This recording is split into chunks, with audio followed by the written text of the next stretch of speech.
kama unzila kaya oleh den turunaken apa Al-Qur'an. Lam dari ora hanya teko ing Al-Qur'an apa tabdilun muai atau ganti tabdilun apa tabdilun muai merubah. Wa ma arsalna lan ora ngutus sapa ingsun ka ing sira ya Muhammad kanjeng Nabi Muhammad sallallahu alaihi wasallam illa mubasysyiran angin hale wong kang aweh bebungah man ing wong amanah kang iman sapa man bil jannati lawan swarga wa nadhira lan hale wong kang medeni man ing wong kafaro kang kufur sapa man binari kelawan neraka. Wa Qur'anan lan ing Al-Qur'an mansubun utawi Qur'anan iku den nasobaken bi fi'lin kelawan fi'il yufasiru kang nafsiri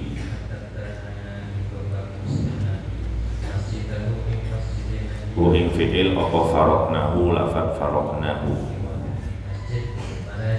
farokna tegese farokna nurunaken sapa ingsun ing Al-Qur'an. Nazalna tegese nurunaken sapa ingsun ing Al-Qur'an mufarraqan hale dan pisah-pisah fi 20 ing dalam 20 apane sanatan taune au utawa wasalasin lan telu maksudnya 23 20 atau 23 litaqra'a supaya maca sira hu ing Al-Qur'an ala nasi ing atase manusa ala muksin ing atase alun-alun mahlin tegese alun-alun watu adatin lan tegese alun-alun pelan-pelan.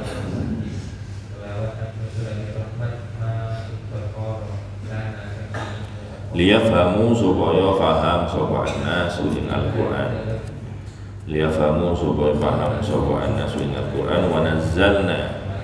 Wa nazzalna lan nururaken sapa ingsun ing Al-Qur'an tanzilan kelawan nururaken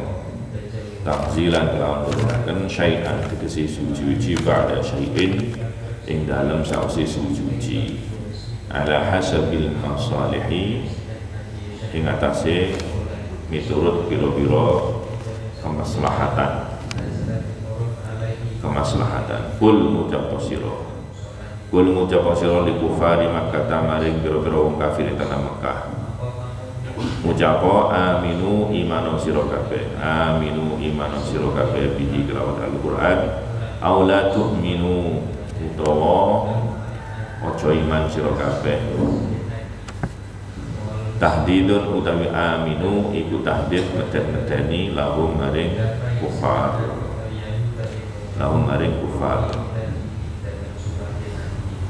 innal ladzina utul ilma min qablihi ila akhirih.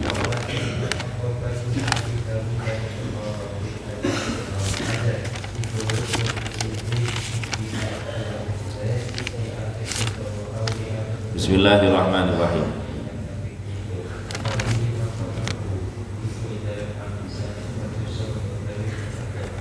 Mana kemarin itu?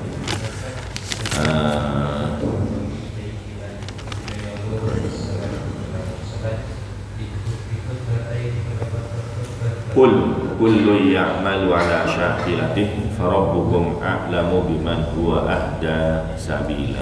Kul katakan, kullun setiap minna dari kami wa minkum dari kalian ya'malu beramal ala syakilatihi menurut jalannya masing-masing. Farabbukum a'lamu biman huwa ahda sabila, maka Tuhan kalian itu mengetahui siapa yang lebih lurus jalannya. sehingga Allah akan memberikan pahala kepadanya dan balasan yang baik.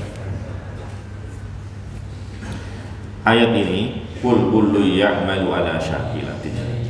Kalau di sini ya di tafsir Jalalain maksudnya setiap kullun ya, setiap itu ditafsiri minna wa minkum, di antara kami dan kalian. Di antara kami dan kalian maksudnya setiap orang itu akan beramal ya sesuai dengan tabiatnya. Kullu wahidin minna wa minkum ya'mal ala halatihi wa tabi'atihi wa ruhihi allati jubila 'alaiha. Setiap kita, setiap manusia itu akan beramal sesuai dengan kondisinya, tabiatnya, bahkan sesuai dengan rohnya,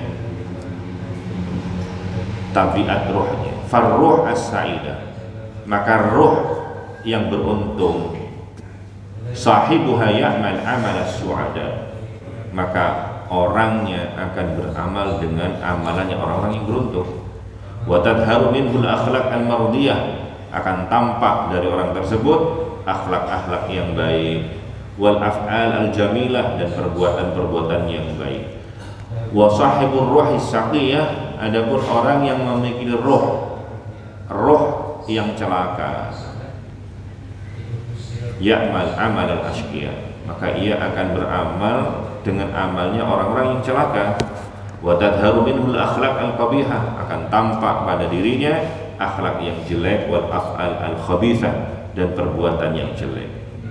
Wa fi hadhil ayah dalilun ala anna adh-dhahir unwanul batin, dan ayat kul kullu ya'mal ala syakilatih ini merupakan dalil bahwa apa yang tampak menjadi petunjuk dari apa yang ada di dalam batin seseorang.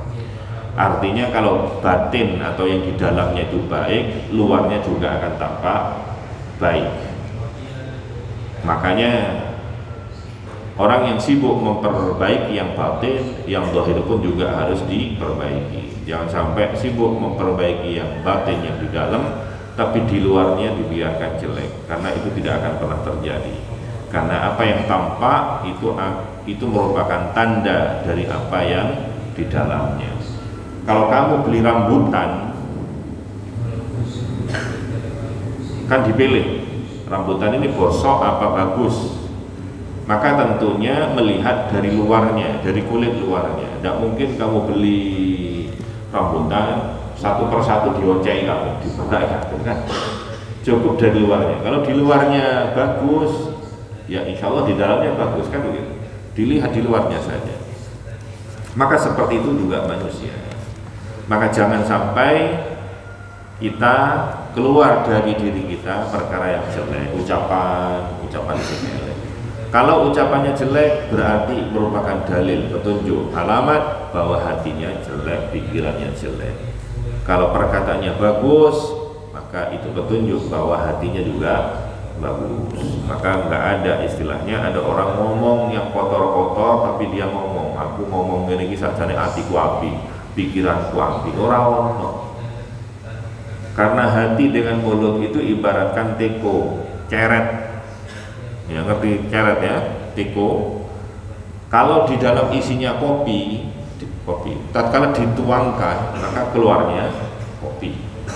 Kalau diisi air putih, keluarnya air putih. Lek diisi peceren, metune peceren. Tidak mungkin ada ceret misalnya dikeluarkan isine peceren, orangnya ngomong, iki dek jero niki kopi. Bisa sulapan gitu. Tidak bisa. Jadi kalau orang sudah tiap hari ngomongnya mesuk-mesuk, ya, ngomong yang jelek-jelek, berarti pikirannya dia kotor. Maka kamu jangan sampai berkata-kata kotor. Kenapa? Karena setiap orang itu kepingin terlihat baik, betul. Wajahnya, zahirnya kepingin terlihat baik, perbuatannya terlihat baik, kan begitu. Maka tatkala kamu berkata-kata kotor, itu berarti kamu menunjukkan jati dirimu sendiri. Berarti awakmu ngelek-ngelek, awakmu dewe. Wonge kepingin ngapik-ngapik awake dhewe. Ini kok wong ngelekno awake dhewe dengan berkata-kata kotor. Berarti orang menampakkan bahwa pikirannya juga kotor, hatinya juga kotor. Padahal setiap orang kepingin terlihat baik dan menjadi baik, ya. Terlihat baik di hadapan orang lain dan menjadi baik di hadapan Allah Subhanahu wa Ta'ala. Maka tatkala orang itu berkata-kata kotor, sebetulnya dia sedang merugikan dirinya sendiri, sehingga dia karena saat itu dia berarti memperlihatkan jati dirinya, apa isi hatinya, apa isi pikirannya. Kullu ya'mal ala syakilati. Setiap orang akan beramal sesuai dengan syakilah, thariqah, dengan jalannya sendiri, dengan bentuknya sendiri. Kalau orang beramal dengan amal yang saleh, ya berarti ini menunjukkan cetakannya cetakan saleh. Kalau orang berbuat jelek, berarti yang menunjukkan cetakan aslinya, bahwa cetakan aslinya adalah dia jelek. Itu makna yang pertama. Makna yang kedua adalah kullun itu setiap itu adalah setiap, maksudnya kita masing-masing, antara makhluk dengan khaliq, antara Allah dengan manusia, itu akan beramal sesuai dengan caranya. Sesuai dengan caranya. Artinya apa? Kalau manusia, ya memang manusia memang tercipta, ya dia itu banyak salah. Sementara Allah, memang kodratnya Allah itu adalah mengampuni. Jadi Allah yang mengampuni, kemudian hambanya yang berdosa. Ya. Kalau tidak ada manusia yang berdosa, terus ngapain Allah mengampuni? Mau mengampuni siapa? Jadi artinya kalau ada orang lagi berdosa, bermaksiat, ya berarti dia sedang menjalankan tugasnya.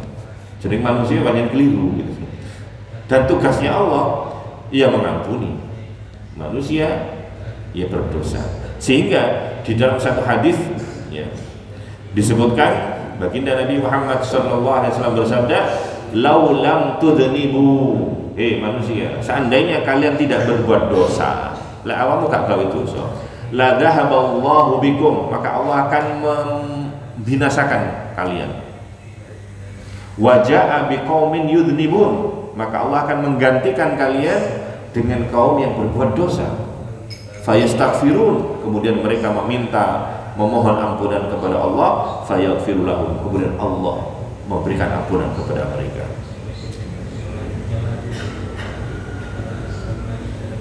Jadi hadis ini menegaskan, ada kaitannya dengan ayat ini. Kullu ya'mal ala syakilati. Setiap kita antara Allah dengan manusia, ya'mal ala syakilati. Dia akan beramal sesuai dengan tugasnya masing-masing. Manusia, dia melakukan dosa, Allah mengampuni dosa. Gitu. Maka ini yang dipahami, ya. Ini yang dipahami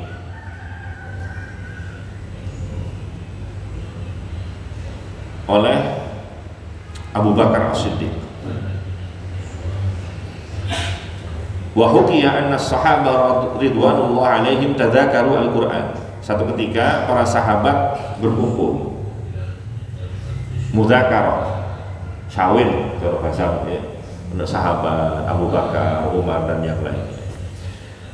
Kemudian pada waktu syawir itu, Sayyidina Abu Bakar berkata, syawir tentang Al-Qur'an. Sayyidina Abu Bakar berkata, qara'tul Qur'an min awwalihi ila akhiri falam ara fihi ayatan arja wa ahsan min qawlihi tabaraka wa ta'ala kul kullu ya'mal ala syakilatihi. Kata Sayyidina Abu Bakar, aku telah membaca Al-Qur'an dari awal sampai akhir, dari A sampai Z, dan aku tidak menemukan satu ayat yang lebih mengandung harapan, ya, menjadikan orang itu optimis. Satu ayat yang lebih baik daripada firman Allah, kul kullu ya'mal ala syakilati. Katakan wahai Kanjeng Nabi, bahwa setiap orang itu akan berbuat sesuai dengan tugasnya.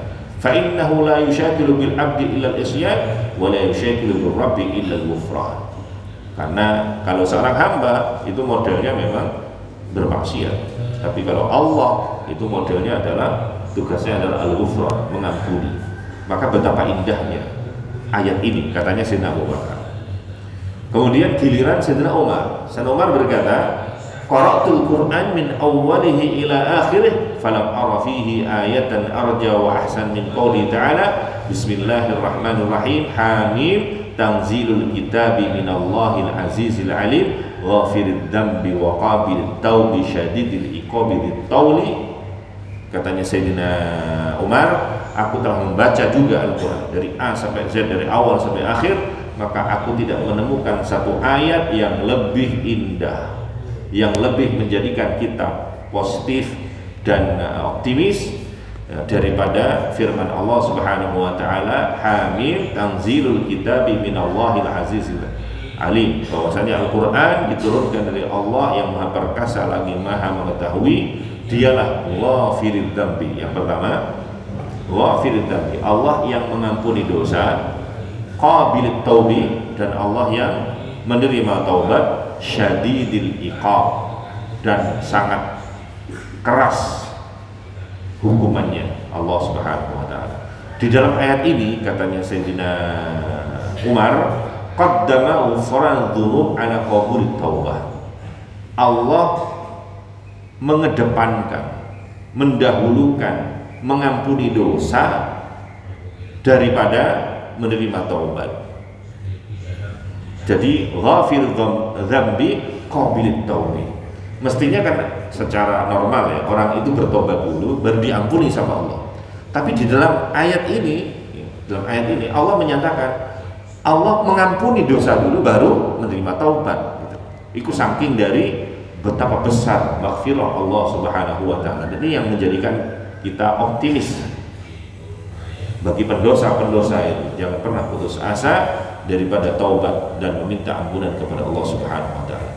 Sayyidina Utsman juga berkomentar waktu sawir ini, aku telah membaca Al-Quran juga dari awal sampai akhir dan aku tidak menemukan satu ayat yang lebih baik dan lebih menjadikan kita optimis daripada ayat Nabbi ibadi anni anal ghafurur rahim.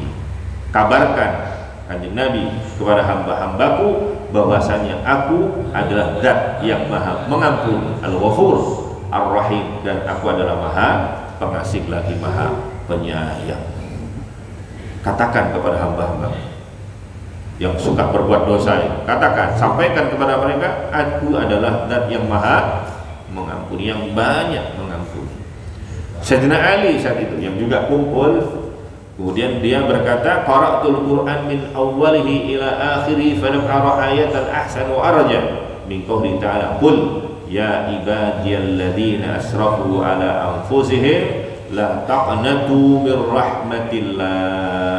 Kata Sayyidina Ali, aku tidak membaca Al-Quran dari awal sampai akhir, melainkan aku menemukan satu ayat yang terbaik dan lebih mengandung optimisme. Ya, tidak ada yang lebih baik daripada firman Allah, qul ya ibadiyalladzina asrafu ala anfusihim. Katakan, wahai Kanjeng Nabi Muhammad, sampaikan kepada manusia, wahai hamba-hambaku yang melewati batas kepada dirinya sendiri, la taqnatu min rahmatillah, maksudnya orang-orang yang bermaksiat, jangan kamu putus asa dari rahmat Allah. Innallaha yaghfiru dzunuba jami'a, karena Allah mengampuni semua dosa. Innahu wal ghafurur rahim, sesungguhnya Allah adalah Zat yang Maha Mengampuni dan Maha Penyayang. Ini kullu ya'mal ala syakillah, maka orang itu akan beramal sesuai dengan ya cetakannya masing-masing, thariqatnya masing-masing. Orang yang dicetak baik ya dia akan beramal baik, orang yang dicetak jelek ya dia akan beramal dengan kejelekan. Farabbukum a'lam biman huwa ahda sabila, dan Tuhan kalian itu lebih tahu siapa yang lebih lurus jalannya. Maka artinya jangan suka mencela tatkala ada orang yang melakukan kejelekan, karena kita tidak tahu bagaimana akhirnya. Bukankah amalan itu dilihat dari akhirnya, bukan sekarang ya. Innamal amal bil khawatim. Amalan itu dilihat dari akhirnya. Orang yang ahli maksiat tapi akhirnya taubat, dia husnul khatimah, dia taubat aslinya. Ada juga orang yang berbuat baik kemudian sombong dengan kebaikannya ya. Bahkan satu ketika akhirnya kufur, yusul khatimah. Maka jangan sombong tatkala kita melakukan kebaikan, pun juga jangan meremehkan orang yang melakukan maksiat. Maka tatkala melihat orang maksiat, doakan, ya Allah mudah-mudahan orang itu mendapatkan hidayah. Jangan dibully, jangan dicaci maki. Kalau kondisinya terbalik, dia dapat hidayah, kalau kamu malah sesat, ya malah celaka. Maka jangan suka memvonis orang sesat ya. Tapi kalau dijelaskan pekerjaan sesatnya tidak apa-apa. Tapi kalau orang ini dan seterusnya ya, jangan, karena kita tidak tahu bagaimana akhir hidupnya. Maka kita senantiasa husnudzon dan senantiasa mendoakan orang lain, berbuat kebaikan, melihat ada orang baik ya. Ada orang baik, didoakan, ya Allah mudah-mudahan orang itu istiqomah sampai akhir hayat dan mudah-mudahan aku bisa niru kayak gitu. Bertemu dengan orang yang jelek, doa ya Allah orang itu berbuat maksiat, mudah-mudahan dia bertobat dan menyudahi maksiatnya, dan mudah-mudahan aku tidak melakukan hal yang demikian. Maka senantiasa baik kepada orang. Jangan kemudian bertemu dengan orang melakukan maksiat, oh aku mau ngapi, oh ahli maksiat, elek, dicaci maki, dilaknat dan seterusnya ya. Nah, kalau kita melaknat, mendoakan jelek orang lain, oh muka-muka dak mati atau apalah ya, orang mendoakan jelek orang lain. Kalau memang orang itu berhak dilaknat, ya memang demikian. Tapi kalau orang itu tidak berhak dilaknat, maka laknatnya akan kembali kepada dirinya sendiri. Orang itu berbuat maksiat, dilaknat. Kita kan tidak tahu orang ini husnul khotimah mana. Leman dilaknat, orang itu tobat kemudian dia baik menjadi orang baik, berarti dia tidak berhak dilaknat. Maka laknat kita akan kembali kepada diri kita sendiri. Maka jangan mudah-mudah untuk melaknat, jangan mudah-mudah untuk membuli orang ya. Ya, didoakan, jangan mudah membuli, menjelekkan orang dan seterusnya. Jadi santri ojo gumunan, menawa maksiat ya banyak diciptakan jangan gunanya Gusti Allah Maha Pengampun. Kalau maksiat ini ya selalu Gusti Allah nganggur lah sifat pengampunnya ya. Itu. Tapi jangan disalah artikan. Kalau begitu aku tak maksiat sih. Aku tak maksiat ya sih. Soalnya nggak ngerti, kok maksiat belum tobat mati ya Pak. Malah suul khatimah. Artinya hadis-hadis seperti ini untuk melihat orang lain gitu. Agar kita tidak mudah memvonis, tidak mudah menjelek-jelekan dan seterusnya. Kita tetap husnudzon kepada seseorang dan juga husnudzon kepada Allah Subhanahu wa ta'ala. Wa yas'alunaka 'anir ruh. Pada ayat berikutnya orang-orang akan bertanya kepadamu tentang ruh. Ayat ini adalah orang-orang yang iri kepada baginda Nabi Muhammad SAW. Mereka orang-orang kafir, kemudian dia orang-orang Quraisy ya, kafir Quraisy itu berkumpul. Wah, iki ya apa ini? Bagaimana ingin menjatuhkan Kanjeng Nabi Muhammad SAW. Ya, kalau kita katakan dia pembohong, mengaku-ngaku Nabi, loh Nabi itu kan dari kecil sampai besar gak pernah bohong gitu kan. Akhirnya mereka cari-cari bagaimana caranya. Setelah bermusyawarah, ya sudah, gini saja, kita kirim seseorang untuk datang ke Madinah. Di situ ada orang-orang Yahudi. Tanya orang Yahudi lebih ngerti, ya apa caranya, pengapesannya apa. Akhirnya datang kepada orang Yahudi. Kemudian datang kepada orang Yahudi, kata orang Yahudi gini, temui Kanjeng Nabi itu, kemudian tanyakan 3 perkara. Kalau dia menjawab 3 perkara atau tidak menjawab sama sekali, ya berarti dia bukan Nabi. Kalau dia menjawab 2 perkara tapi dia tidak menjawab 1 perkara, berarti itu Nabi. Ini jebakannya ya. Tanyakan 3 perkara, kalau dia bisa menjawab 3-tiganya atau tidak bisa menjawab 3-tiganya, berarti dia bukan Nabi. Lek dijawab kabeh dudu Nabi, gak dijawab kabeh dudu Nabi bisa. Lek wong iku iso jawab loro, gak iso jawab siji, berarti ku Nabi. Ini kan jebakan ya. Oh ya wis, dia tanya. Yang ditanya adalah tentang ceritanya pemuda. Ya, di zaman dahulu bagaimana kisahnya pemuda yang ada yang diceritakan oleh Allah Subhanahu wa taala.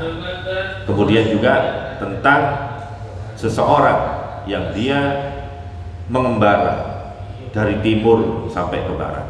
Dan yang ketiga adalah tentang roh, itu tanyakan. Akhirnya orang itu datang kepada baginda Nabi Muhammad SAW untuk menguji dengan soal yang diberikan oleh orang Yahudi. Akhirnya Kanjeng Nabi ngomong, jawab, ukhbirukum bima sa'altum qadam. Ya wis tak jawab meneh. Tak jawab meneh. Tapi Kanjeng Nabi tidak mengucapkan insya Allah. Tak jawab meneh. Akhirnya meneh, kan Kanjeng Nabi kalau ada pertanyaan tanya sama Jibril. Jibril tanya sama Allah kan gitu. Iya sebenarnya tak jawab. Kok bengi lah teko Jibril, aku tak takon. Tiba-tiba bengi ini gak teko. Meneh dintane, gak teko pisan. Meneh gak teko pisan sampai 12 hari, bahkan sampai 40 hari. Jibril gak datang. Waduh lah, enak lah isin aku. Ditakoki wong wis tak janjane jawab meneh tiba-tiba gak teko. Akhirnya orang-orang Mekah sama gaduh, ya apa iku gak iso jawab, jarene meneh saya 40 dino gak dijawab-jawab. Akhirnya apa? Kanjeng Nabi sedih. Ini apa ini? Wah ini kok gak mudun-mudun nih. Jibril kok teko. Ya hal ini kemudian para sahabat yang mendengar ini juga menjadi berat hati. Ya apa ini? Kemudian malaikat Jibril datangnya membawa ayat sing maido Kanjeng Nabi Muhammad sallallahu alaihi wasallam, wala taqulanna li syai'in inni fa'ilun dzalika wada illa ayyasha Allah. Jangan kamu berkata kepada sesuatu aku akan melakukannya besok kecuali dengan ucapan insya Allah. Insya Allah kabeh Gusti Allah. Kemudian akhirnya baru malaikat Jibril memberikan bocoran. Jawabannya gini. Soal pertama tentang pemuda itu diceritakan tentang Ashabul Kahfi, itu diceritakan. Kemudian yang kedua bercerita dengan orang yang mengembara dari timur ke barat. Allah membocorkan atau memberitahukan, malaikat Jibril memberitahukan tentang kisahnya Dzulqarnain itu. Dan kemudian tentang roh memberikan jawaban yang ketiga. Apa itu? Wa yas'alunaka 'anil ruh. Ini bocoran. Dan mereka bertanya tentang roh. Qul jawaban ar-ruhu min amri rabbi. Lah urusan roh itu apa jare pangeran? Aku gak roh apa. Kan kuncinya tadi tanyakan 3 soal, kalau dia jawab 2, yang 1 enggak dia jawab, berarti dia Nabi. Ternyata betul, kan Nabi menjawab 2, yang 1 tentang roh, aku gak roh. Itu urusannya pangeran, aku gak roh. Ini kan berarti betul-betul Nabi sesuai rekodnya orang Yahudi tadi itu. Ya, makanya urusan roh itu urusan Gusti Allah. Lek ono wong saiki kok mengaku-ngaku ngerti urusan roh ini begini rohnya datang kepada saya dan seterusnya, berarti itu jenenge kemer roh. Iku kemer roh urusan Gusti Allah kok ngaku-ngaku roh. Wa ma utitu minal ilmi illa qalila. Ilahi wa a'lam. Subhanakallah wa bihamdika asyhadu an la ilaha illa anta astaghfiruka wa atubu ilaik. Assalamualaikum warahmatullahi wabarakatuh.